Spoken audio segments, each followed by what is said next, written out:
تمام تعریفیں اللہ تعالیٰ جل مجدہ الکریم کے لیے، درود و سلام نبی کرم نور مجسم شفیع معظم احمد مجتبیٰ جناب حضرت محمد مصطفیٰ صلی اللہ تعالیٰ علیہ وسلم کی ذات والا صفات کے لیے حمد و صلوات کے بعد، عزیز دوستو، بزرگوں اور بھائیوں، انسان کھائے پیے سوئے جاگے تو اس کے جسم کی ضروریات پوری ہوتی ہیں، لیکن جب وہ اللہ کا ذکر کرتا ہے، نماز پڑھتا ہے، دعا مانگتا ہے، استغفار پڑھتا ہے، درود و سلام کے گجرے پیش کرتا ہے، تو پھر اس کی روحانی ضروریات پوری ہوتی ہیں۔ آج جس زمانے میں ہم وقت گزار رہے ہیں، لوگوں کی جسمانی ضروریات پوری کرنے کے لیے، غذائی ضروریات پوری کرنے کے لیے بہت سارے بندوبست کیے جا رہے ہیں، لیکن جتنا لوگ اپنی ظاہری ضروریات میں خود کفیل ہوتے جا رہے ہیں، اتنا ہی زیادہ وہ روحانی طور پر کمزور ہوتے جا رہے ہیں۔ گھنٹوں بیٹھ کر گپ شپ کرنے والے لوگوں کے لیے تھوڑی دیر بھی ذکر الہی کرنا مشکل ہو جاتا ہے۔ لمبی چوڑی باتیں کرنے والے، لمبے چوڑے دلائل دینے والے لوگ اور سمجھدار لوگ اور سیانے لوگ عبادت کے معاملے میں سستی کرتے ہیں، عمل کے مسئلے میں کمزور ہو جاتے ہیں۔ تسبیحات کرنا، وظائف پڑھنا، درود و سلام پڑھنا، کم بولنا، سچی بات کرنا، صبر سے رہنا، شکر کو اپنانا، قناعت اختیار کرنا، حسد، بغض، عداوت سے بچنا، یہ لوگوں کے لیے مشکل ہو جاتا ہے۔ پھر اس کا نقصان یہ ہے کہ معاشرہ ایک عجیب سی بے سکونی اور بے قراری کا شکار ہے۔ جیب میں بہت زیادہ پیسے رکھنے والا، خوش شکل نظر آنے والا، پیٹ بھر کے روٹی کھانے والا شخص بھی ڈھونڈتا پھرتا ہے کہ آخر میں پریشان ہوں کیوں۔ آپ انسانیت کی تاریخ پڑھیں گے تو آپ کو معلوم ہوگا کہ انسان نے کبھی پتھر کی پوجا کی، کبھی معاذ اللہ چاند سورج کی، درختوں کی، بتوں کی پوجا کی۔ معاذ اللہ یہ غلط ڈائریکشن پہ تو چڑھ گیا، لیکن ایسا نہیں ہے کہ کوئی بندہ دنیا میں آیا ہو اور کسی کی اس نے عبادت نہ کی ہو۔ اس لیے کہ اللہ تبارک و تعالیٰ نے جس طرح ہمارے جسم میں کھانے کی طلب رکھی ہے، پینے کی طلب رکھی ہے، سونے کی طلب رکھی ہے، اسی طرح اللہ تعالیٰ نے عبادت کے لیے طلب رکھی ہے جسم میں۔ یہ تو ہوا کہ انسان گمراہ ہو گیا، غلط رستوں پہ چل نکلا، اس نے جھوٹے معبودوں کی طرف معاذ اللہ توجہ کر لی، لیکن وہ کسی نہ کسی کے سامنے جھکتا رہا، چونکہ اس کے وجود میں طلب تھی، شوق تھا اسے کہ وہ عبادت کرے۔ اللہ تبارک و تعالی جب مسلمان کو توفیق دے اور اللہ کی بارگاہ کی جانب وہ رجوع کرے، تو پھر اس کا رویہ یہ ہونا چاہیے کہ اس کی توجہ ہو اللہ کی جانب۔ ہمارے ہاں تسبیحات پڑھ لی جاتی ہیں اگر کبھی موقع ملے، لیکن وہ خاص انہماک، وہ خاص شوق، وہ خاص ذوق اللہ تبارک و تعالیٰ کی عبادت کا، ایک ہوتا ہے نماز پڑھنا، ایک ہوتا ہے اہتمام کے ساتھ نماز پڑھنا، یعنی ذرا وقت پہ اٹھنا، ذرا صحیح کر کے وضو کرنا، ذرا شوق سے مصلی بچھانا۔ ایک ہوتا ہے تسبیح پڑھ لینا، اور ایک ہوتا ہے ذرا تھوڑا سا نا شوق کے ساتھ اللہ کو یاد کرنا۔ آپ کبھی جو میں نے آیہ کریمہ پڑھی، اس کی آپ شان نزول دیکھیں، نبی کریم صلی اللہ تعالیٰ علیہ وسلم کے نا کچھ صحابہ اللہ کی محبت کے شوق میں حضور کی بارگاہ میں حاضر ہوئے، اور انہوں نے آ کے عرض پتہ کیا کیا؟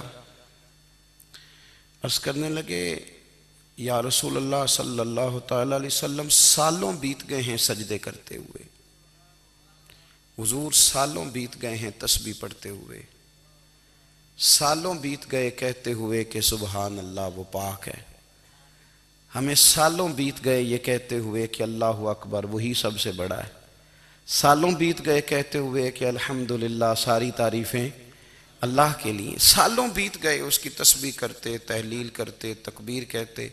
حضور اب نہ ہمارا اپنے رب سے ملنے کو جی چاہتا ہے، کبھی اے حقیقت منتظر نظر آ نہ لباس مجاز میں، لاکھوں سجدے تڑپ رہے ہیں میری جبین نیاز میں۔ اور اقبال کہنے لگے کہ تیرے عشق کی انتہا چاہتا ہوں، تو میری سادگی دیکھ کیا چاہتا ہوں، میرا ذرا سا تو دل ہے مگر شوق اتنا، میں وہی لن ترانی سنا چاہتا ہوں۔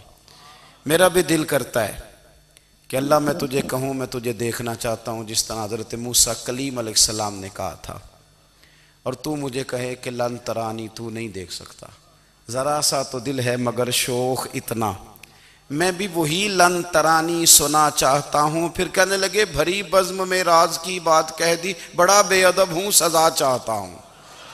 دیکھو سب لوگوں کے بیچ ہی میں نے یہ کہہ دیا۔ میرے عزیز صحابہ نا شوق میں، کتنے سارے لوگ ہیں آپ، کتنی ماشاءاللہ بڑی تعداد میں آپ آئیں، ہم بھی کبھی اس شوق میں گئے ہیں کہ ہمارے رب کو دیکھنے کو دل چاہتا ہے، ہمارا جی چاہے وہ کبھی ہمیں ملے، ہم کبھی اس کی زیارت کریں، اس کی بارگاہ کرم میں ہم حاضر ہوں۔ صحابہ نے عرض کیا یا رسول اللہ صلی اللہ تعالی علیہ وسلم ہمارا رب کہاں ہے؟ ہمارا نا اپنے رب کو دیکھنے کو جی چاہتا ہے۔ جب صحابہ نے یہ عرض کیا تو اللہ نے قرآن مجید نازل کیا، فرمایا وَإِذَا سَأَلَكَ عِبَادِي أَنِّي فَإِنِّي قَرِيبٌ، محبوب جب میرے بندے آپ کی بارگاہ میں آ کے میرے بارے میں پوچھیں نا تو ان سے کہہ دینا میں ان کے قریب ہی ہوں، قریب ہی ہوں۔ دلیل کیا ہے؟ آئی اذا دان، یہ جب بھی مجھ سے دعا مانگیں گے میں ان کی دعاؤں کو قبول فرماؤں گا، میں ان کے قریب ہوں، میں ان کے قریب ہوں۔ یہ جب بھی دعا مانگیں گے نا میں قبول کروں گا، میں ان کے قریب ہوں۔ اللہ تبارک و تعالیٰ کے بندے اللہ سے محبت کرتے، رب کی بارگاہ میں جھکتے، اس کو اپنے دکھ سناتے، اس کے پیارے محبوب صلی اللہ تعالیٰ علیہ وسلم کا وسیلہ لے کے اس کے حضور حاضر ہو جاتے، پیشانیاں سجدوں سے روشن ہوتی۔ ہم نا ہر چیز کے لیے وقت نکالتے ہیں، ہر چیز کے لیے، لیکن عبادت کے لیے وقت نہیں نکالتے۔ ہر شے آباد ہے، ہر شے، ہماری فیس بک بھی آباد ہے، واٹس ایپ بھی آباد ہے، ہمارے ٹویٹر بھی آباد ہیں، ہماری ہر چیز آباد ہے۔ سب سے کم آباد ہمارا مصلی رہ گیا ہے، سب سے کم۔ وہ لوگ اب ڈھونڈنے سے ملتے ہیں جن کی بغل میں مصلی ہوتا تھا۔ میرے بھائی آپ کتنا کو دنیا کے پیچھے بھاگو گے تھکا دے گی، کتنا دولت کے پیچھے بھاگو گے تھکا دے گی۔ آپ جب اپنی زندگی میں جمع تفریق کرو گے نا تو مرتے وقت احساس ہوگا کہ سارا کچھ تو لوگوں کے لیے کیا، اپنے لیے تو کر ہی کچھ نہیں سکے۔ اور ہم عبادت کے معاملے میں بہانے بازی بھی کرتے ہیں، ہم کہتے ہیں اوہو رزق کمانا بھی تو عبادت ہی ہے نا، تو میں حلال روزی کے لیے جا رہا ہوں، یہ بھی تو عبادت ہے نا۔ میری طرح کے لوگ کہہ دیتے ہیں کہ میں سویرے اٹھ کے مدرسے میں کچھ اسباق دیکھتا ہوں تو یہ بھی تو عبادت ہے، میں بیان کرنے کے لیے مطالعہ کرتا ہوں تو یہ بھی تو عبادت ہے نا، اتنے لمبے سفر کر کے ملک میں دنیا میں گھومتا ہوں تو یہ بھی تو میں عبادت ہی کر رہا ہوں۔ اب اسپیشل نفلوں کے لیے وقت کس طرح نکلے، اسپیشل کر کے تسبیح میں کیسے چلاؤں، میں سارا کچھ ہم بہانے بنا لیتے ہیں نا۔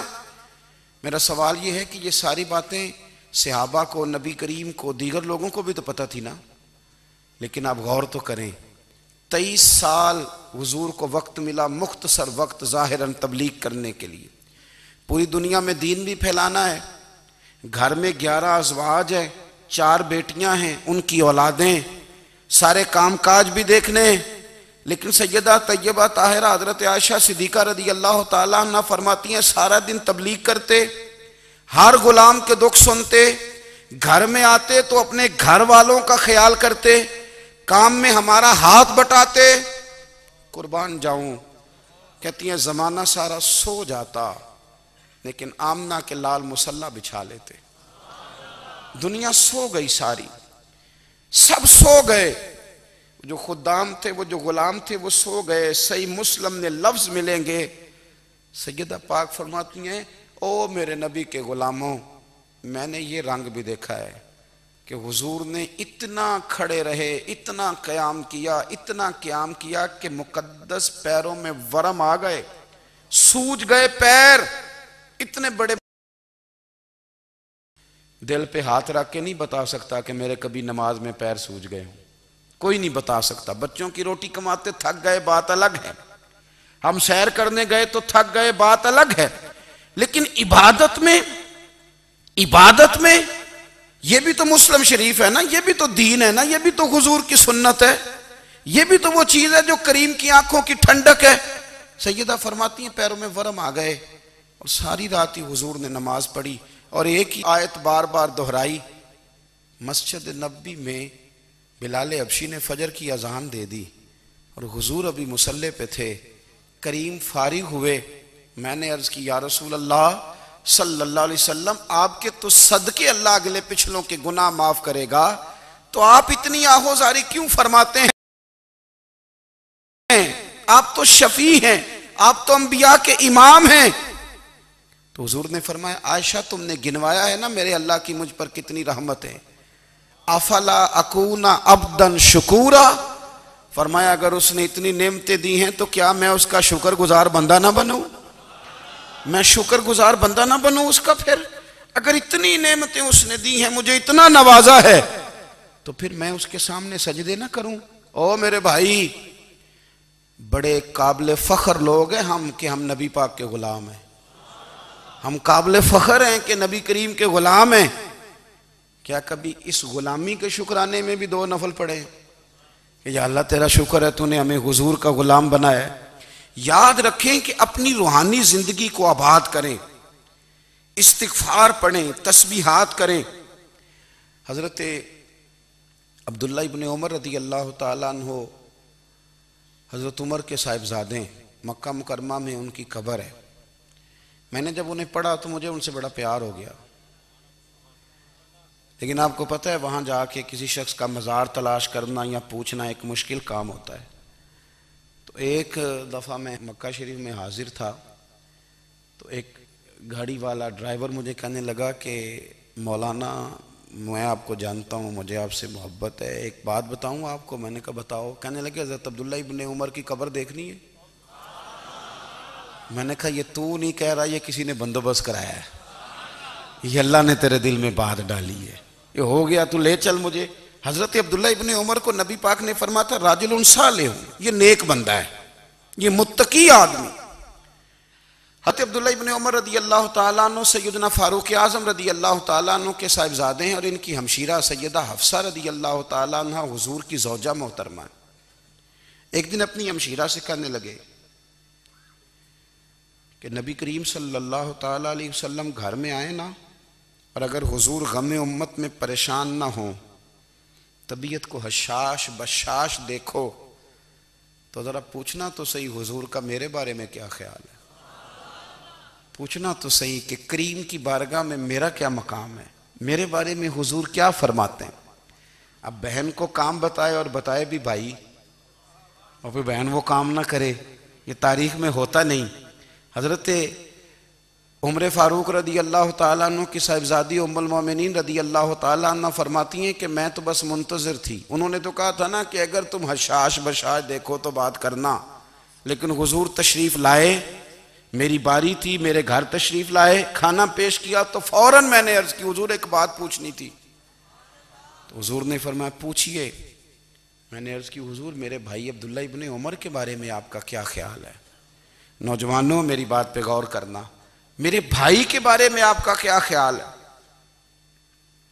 تو نبی کریم صلی اللہ تعالیٰ علیہ وآلہ وسلم نے میری طرف دیکھا، اور پھر حضور زیر لب تھوڑا مسکرائے، اور بریلی کے امام کہتے ہیں کہ حضور مسکرا دیتے تھے نا تو جو بڑا دکھی ہوتا تھا وہ بھی ہنس پڑتا تھا۔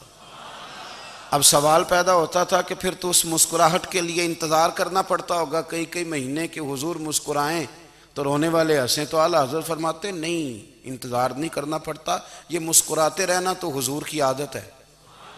جس کی تسکین سے روتے ہوئے ہنس پڑے اس تبسم کی عادت پہ لاکھوں سلام۔ یعنی یہ تو عادت ہے حضور کی مسکراتے رہنا، اس کے لیے انتظار نہیں کرنا پڑتا۔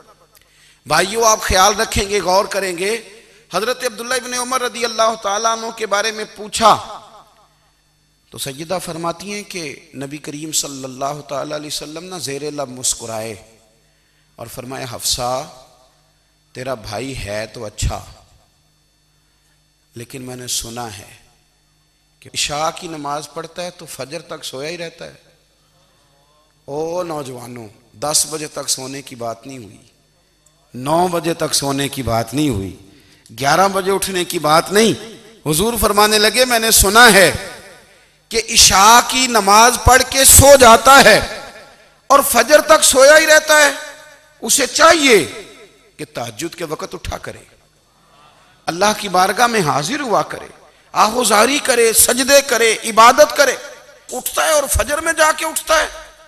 حضرت جناب حفصہ رضی اللہ تعالیٰ عنہ کہتی ہے میں نے جناب عبداللہ ابن عمر کو پیغام دیا اور میں نے کہا میرے جوان بھائی سن، نبی پاک نے فرمایا ہے تو اچھا پر تہجد میں نہیں اٹھتا، نفل نہیں پڑھتا۔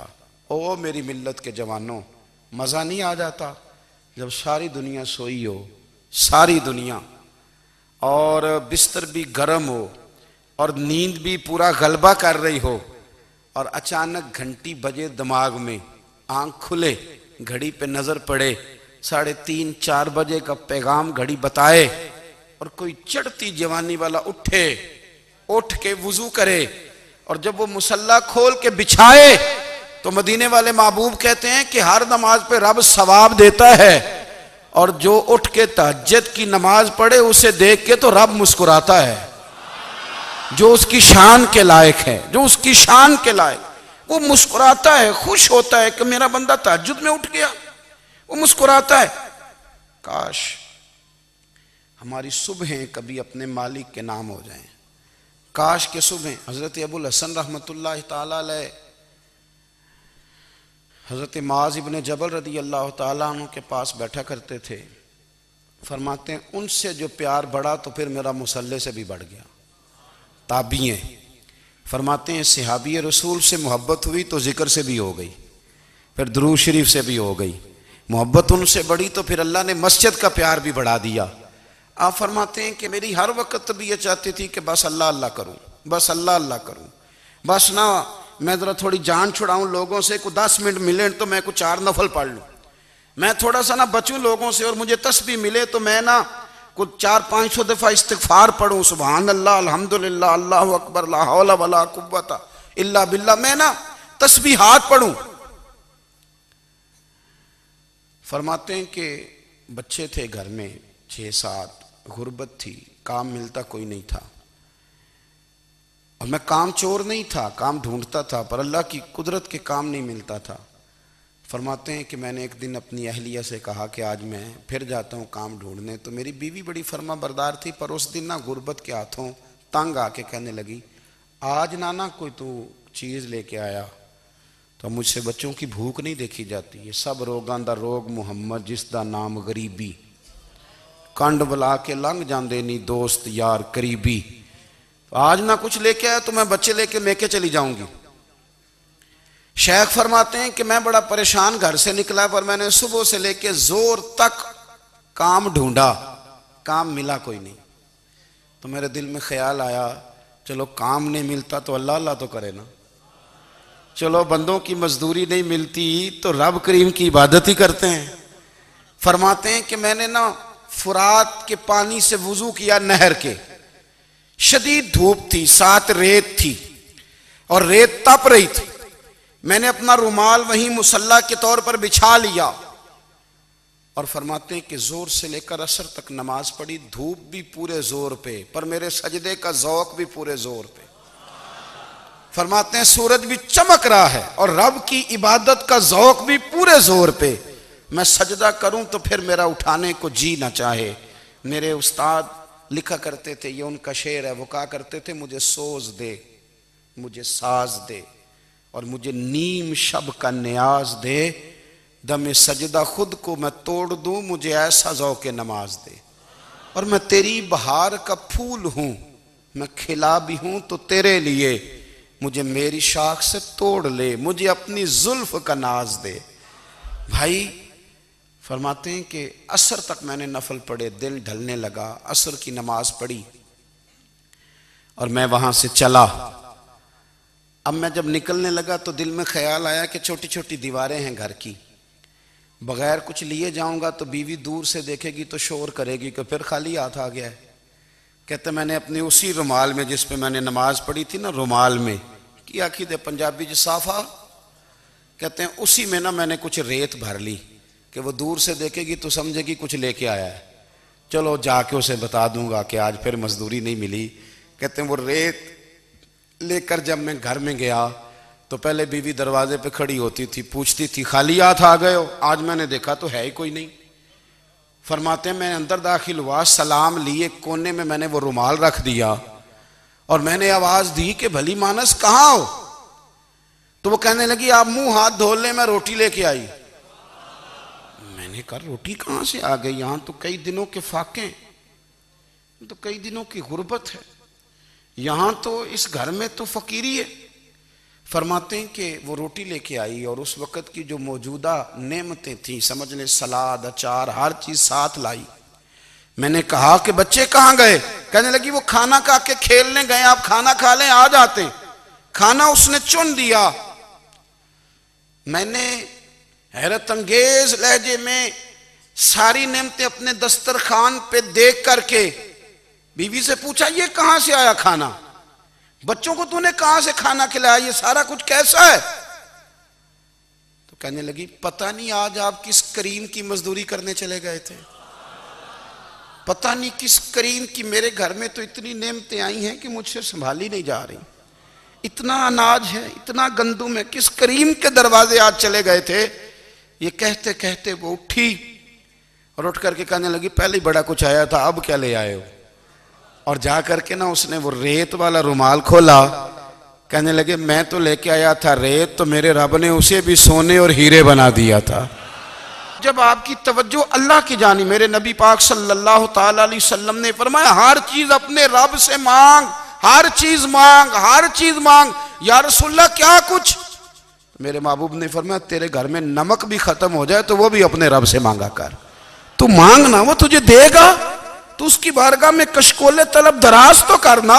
اور ترمذی شریف میں عجیب لفظ ہیں، رسول کائنات نے فرمایا، رب کریم فرماتا ہے جب میرا بندہ ہاتھ اٹھاتا ہے نا تو مجھے حیا آتی ہے کہ میں خالی کیسے لوٹا دوں اس کے، اتنے بڑے بادشاہ کی بارگاہ میں۔ او بھائی لوگوں سے عزتیں تلاش کرتے ہو تو وہ کیا تمہیں عزت دیں گے؟ وہ تو کل اچھا کہتے ہیں پرسوں برا کہنے لگ جاتے ہیں۔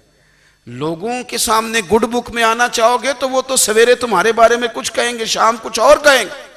اپنی روحانی زندگی آباد کریں، اپنے مسلح کو وقت دیں، اور دنیا سے چھپ کر اس موبائل کو بند کر کے اور اپنے آپ سے بھی چھپ کے اور تنہا ہو کے چھپا کے سارا کچھ اپنے آنسو اپنے رب کی بارگاہ میں پیش کریں، اس کے حضور حاضری دیں۔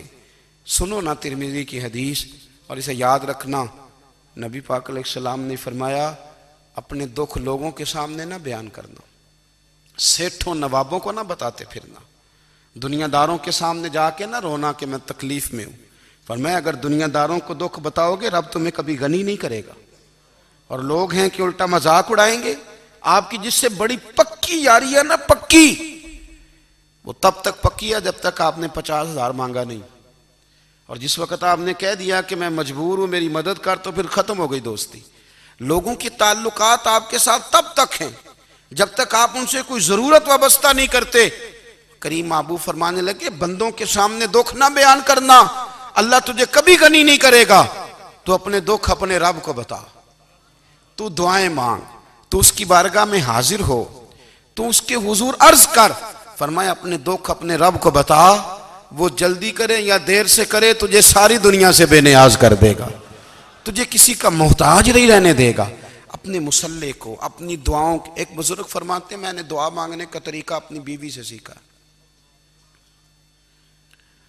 دعا مانگنے کا طریقہ اپنی، سیکھنے والے تو اپنے بچوں سے بھی سیکھ لیتے ہیں، سیکھنے والے تو ہر ایک سے سیکھتے ہیں. وہ کہتے ہیں میں نے دعا مانگنے کا سلیقہ اپنی بیوی سے سیکھا ہے. حضرت وہ کس طرح؟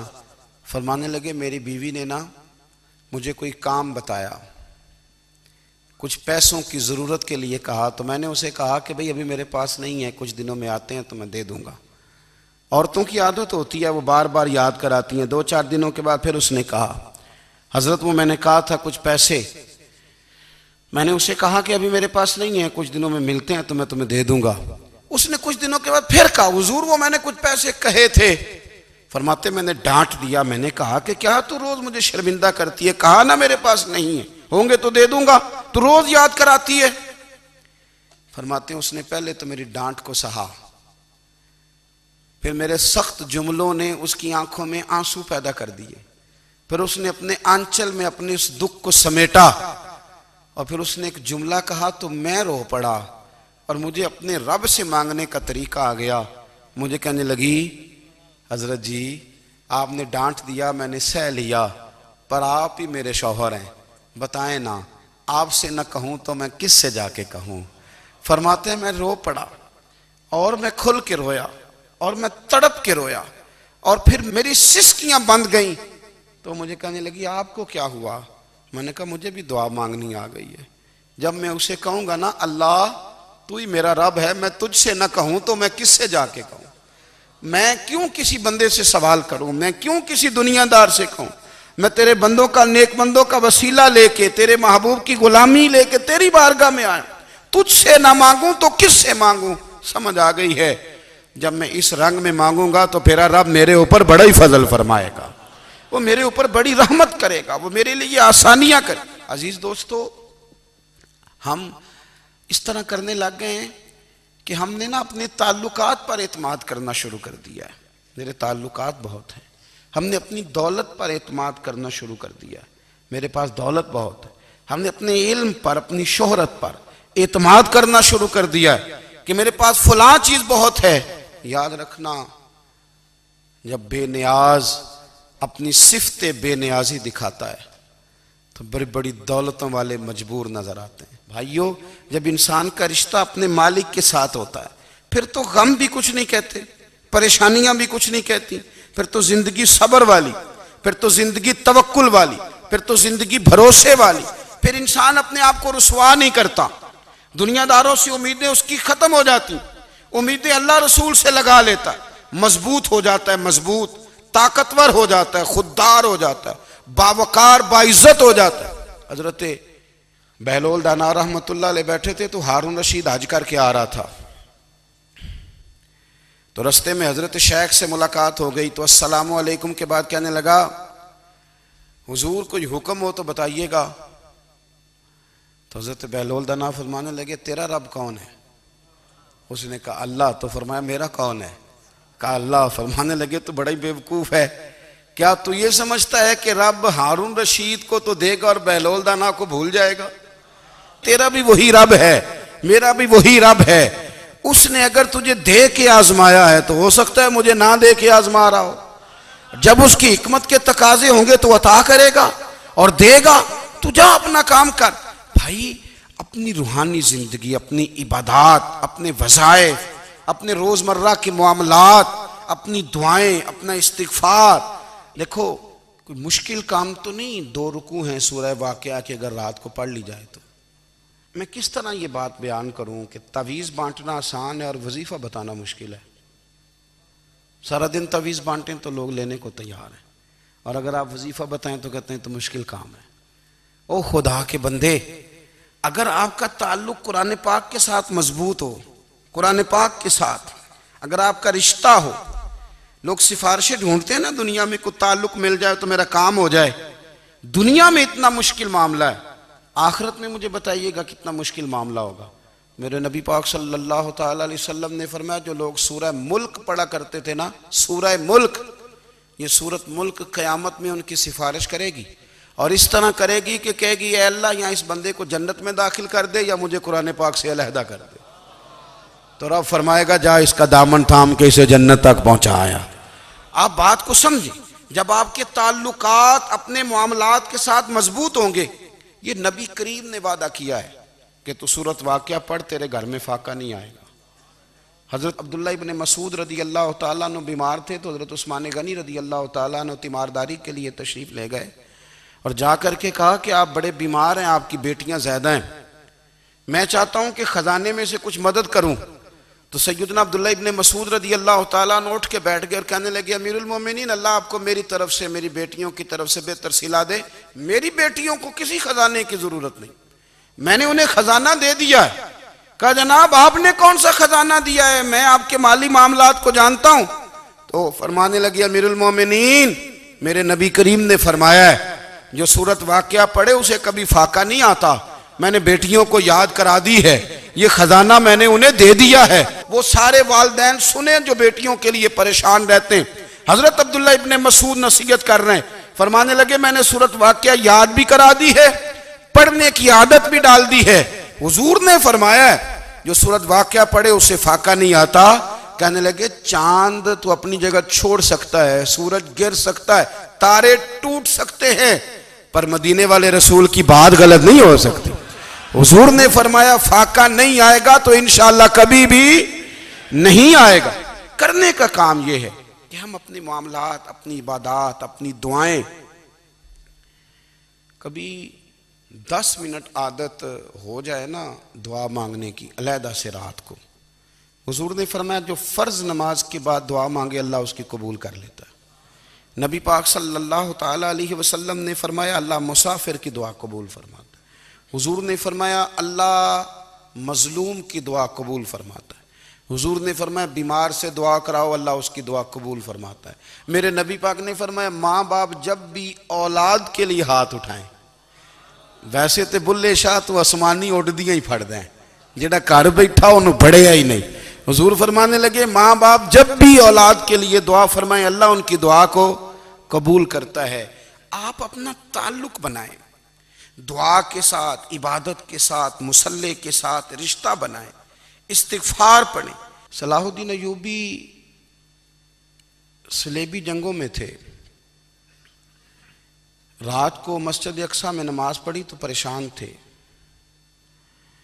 ایک بزرگ سے ملاقات ہوئی تو وہ کہنے لگے کہ آپ بڑے پریشان ہیں. کہنے لگے حضور پریشان اس لیے ہوں کہ پہلے ہی مسلمان کمزور ہے، اب میں نے سنا ہے دشمن کا ایک بحری بیڑا وہ جنگی سامان سے بھرا ہوا آ رہا ہے، تو اب ان کے پاس اور تلواریں اور نیزے آ جائیں گے، مسلمانوں کے پاس پہلے ہی وسائل کی کمی ہے، پریشان ہوں کس طرح کر کے مقابلہ کریں گے. یہ بات کہتے ہی صلاح الدین ایوبی نے بزرگوں سے کہا حضور آپ بھی دعا کرنا، دعا کی بڑی طاقت ہے. میرے نبی پاک نے فرمایا دعا مومن کا ہتھیار ہے، دعا مومن کا، دعا مومن کا. حضور نے فرمایا تقدیر کو سوائے دعا کے کوئی چیز نہیں بدل سکتی. دعا مومن کا ہتھیار ہے، یہ کافر کے پاس کوئی نہیں، یہ ہتھیار ہے مومن کا. اللہ کرے آپ کو سمجھ آئے. پھر سنیں کئی بار کہہ چکا ہوں یہ ہتھیار ہے. کافر کے مقابلے میں جو تیرے پاس سب سے بڑا ہتھیار ہے وہ دعا ہے. دعائیں کرانی چھوڑ دی، کرنی چھوڑ دی، لینی چھوڑ دی. حضرت سیدنا انس بن مالک رضی اللہ تعالیٰ عنہ فرمایا کرتے تھے میں نے وہ رنگ دیکھا ہے جب حضور دعا مانگتے تھے اور حضور کی مقدس آنکھوں میں آنسو بھی ساتھ ہی بہا کرتے تھے، میں نے وہ انداز دیکھا ہے. تو صلاح الدین ایوبی بزرگ سے کہنے لگے آپ بھی دعا کیجیے، اور خود رونے لگے اور سر سجدے میں رکھ کے رونے لگے اور عشاء سے لے کر فجر تک روئے، خوب روئے. صبح وہ بزرگ آئے تو صلاح الدین ایوبی کا خوبصورت اور ہنستا ہوا چہرہ دیکھا. کہنے لگے آپ بڑے خوش ہیں، رات تو میں نے بڑے روتے ہوئے دیکھا تھا. تو کہنے لگے حضور وہ جو بحری بیڑا آ رہا تھا نا وہ پانی میں ڈوب گیا ہے، اب وہ نہیں آ رہا، ابھی خبر آئی ہے تو میں بڑا خوش ہوں. بزرگ کہنے لگے اٹھ سینے سے لگ اور سن ایک بات، وہ بحری بیڑا پانی میں نہیں ڈوبا، وہ تیرے آنسوؤں میں ڈوب گیا ہے. وہ جو تو رات رویا ہے نا رب کریم کی بارگاہ میں تو وہ ڈوب گیا ہے. بھائی اپنا مصلے کا، عبادت کا، وظائف کا، اللہ اللہ کا سلسلہ اس کو مضبوط کریں، اپنی دعاؤں کے تعلق کو مضبوط کریں۔ دعائیں بڑے انقلاب برپا کر دیتی ہیں۔ ہم تھوڑے تھوڑے نا جب سے خشک ہوئے ہیں نا، خشک، اور میری تو جماعت ہی صوفیاء کی جماعت تھی، ہم تو داتا علی اجمیری کی جماعت سے، ہم تو خواجہ اجمیری کی جماعت سے، ہم تو شیخ احمد فاروق سرہندی کی جماعت سے، ہم تو صوفیاء کی جماعت۔ ہماری جماعت نے بھی وہ تعلق جو ہمارے بزرگوں نے بنایا تھا۔ بزرگ اللہ کے قریب کیسے جاتا ہے؟ ہمارے یہاں نا بہت سارے لوگ کہتے ہیں جی نظر ہو گئی تو کام ہو گیا۔ بھائی جو بخاری مسلم میں طریقہ ہے نا اللہ کا قرب پانے کا، وہ تو نفل ہے۔ نبی کریم علیہ السلام نے فرمایا بندہ نفلوں کے ذریعے رب کے قریب جاتا ہے، اور اتنا قریب جاتا ہے کہ پھر اللہ اس کی زبان بن جاتا ہے، اللہ اس کی آنکھیں بن جاتا ہے، کان بن جاتا ہے، ہاتھ اور پیر بن جاتا ہے۔ تو یہ تو عبادت ہے، یہ تو اللہ کی بارگاہ کی حاضری ہے جو آپ کو اللہ کے قریب کرے گی۔ تو اپنے نماز کو اہمیت دے کے ادا کریں، نمازیں موبائل بند کر کے ادا کریں۔ لیکن نا کچھ لوگ کہتے ہیں مجھے ٹائم نہیں ملتا نماز کا، تو میں کہتا ہوں یہ آپ نے بڑی جرت کی بات کی ہے۔ مجھے کو میرا پیر بھائی کہہ دینا میرے پاس ٹائم نہیں آپ کو ملنے کا، تو میں کہتا ہوں آج کے بعد آنا ہی نہ۔ تو کیا سمجھتا ہے تو بہت بڑا آدمی ہے، تیرے پاس ٹائم نہیں ہے اور ہمیں ملنے کا ٹائم، موج کر۔ تو آپ نے اللہ رسول کو کہہ دیا ٹائم نہیں۔ اور عجیب فلسفہ ہے نا، کہا جائے نماز پڑھنے آؤ تو کہتے ہیں کپڑے ٹھیک نہیں، اور کہا جائے کہ آؤ ذرا دعوت پہ چلیں تو کہتے ہیں 1 منٹ ٹھہر میں کپڑے بدل کے آیا۔ نماز کے لیے کہا تو کہتے ہیں ٹھیک نہیں، دعوت کے لیے کہا تو کہتا میں ذرا تیاری کر لوں، یوں جانا مناسب نہیں۔ یہ معاملہ ٹھیک نہیں۔ رب تو فرماتا ہے کہ جب تم مسجد میں آ تو زینت اختیار کر کے آ، خوب ذوق سے دعا مانگیں، خوب شوق سے نماز پڑھیں، خوب استغفار کا مزاج بنائیں۔ آپ لوگوں کے بیچ رہ کے سوکھ حاصل کرنا چاہتے ہیں، لیکن آپ کو پتہ ہے کئی مہینے غار حرا میں رہنا بھی مدینے والے محبوب کا طریقہ ہے۔ ہر سال اعتکاف بیٹھنا الگ سے، یہ بھی حضور کا طریقہ ہے۔ مسجد نبوی کے اندر دروازہ کھلتا تھا نبی کریم کا، پر گھر کے اندر نفل پڑھے نبی پاک، اور حضور فرماتے ہیں کچھ نفل نماز گھر میں بھی پڑھا کرو، گھر کو قبرستان نہ بناؤ۔ ہمارا گھر اللہ کے ذکر سے آباد ہوگا۔ اگر ہم نماز پڑھیں گے نا، میں جب سنت پڑھنے کے لیے گھر میں کھڑا ہوتا ہوں تو میرا جو 2.5-3 سال کا بیٹا ہے نا، وہ بھی میرے ساتھ نماز پڑھنی شروع کر دے۔ اسے پتہ کوئی نہیں نماز کیا ہوتی ہے، لیکن وہ بھی نا سجدہ نہ بھی کرنا ہے تو ساتھ لیٹ ضرور جاتا ہے۔ پتہ چلا بچے لیکچر دینے سے نماز نہیں پڑھتے، نماز شروع کر دیں تو بچے بھی شروع کر دیتے ہیں۔ ہم جب پریشان ہوتے ہیں تو لیکچر دیتے ہیں، تو لیکچر تو باہر شاید چل جائے، گھر میں کیسے چلے گا؟ گھر میں تو عمل چلے گا۔